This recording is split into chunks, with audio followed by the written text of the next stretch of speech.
They started out civilly, but it didn't last as the three candidates for Fort Lauderdale mayor started trading mild jabs during a Thursday night debate before quickly moving on to all-out attacks on each other's ethics and integrity. There was also some substantive disagreement on what may be the most pressing issue facing the city, its crumbling infrastructure, especially with its problem-plagued sewer system.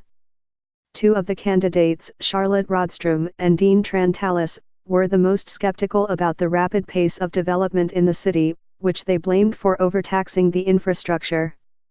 Bruce Roberts credited himself for pushing the city bureaucracy to do more to fix the problems, which he said only became apparent in the past couple of years. The wife of a state representative won a seat on the Fort Lauderdale City Commission on Monday, when she was the only candidate to file for the seat. Heather Moratis, a mother, schoolteacher, and wife of George Moratis, a Republican state representative from Fort Lauderdale, will be sworn in March.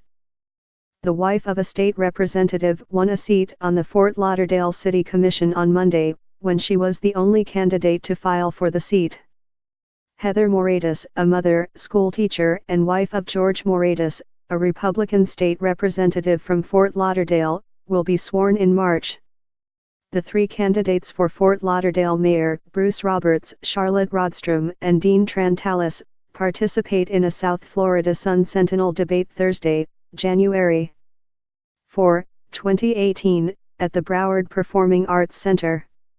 The three candidates for Fort Lauderdale mayor, Bruce Roberts, Charlotte Rodstrom, and Dean Trantalis, participate in a South Florida Sun Sentinel debate Thursday, January 4, 2018, at the Broward Performing Arts Center. Rodstrom said she would favor a moratorium on new development until the sewer system is able to handle the usage. If you continue to build without proper infrastructure, it is a recipe for disaster, she said. Trantalis said he, too, favors a moratorium on development. Of course, I would be in favor of that, he said, later adding a qualifier, if necessary. In Trantalis' view, a moratorium is already in effect because economic forces have stalled actual construction on many of the projects already in the pipeline. He said the city needs to force developers to pay for infrastructure needs caused by their projects. Roberts opposes the idea and criticized Trantalis for his past support of development downtown. Roberts said the city can have development and improve its infrastructure simultaneously. I say we can walk and chew gum at the same time, he said. To say out and out we're not going to do the new development, I'm not going to do that.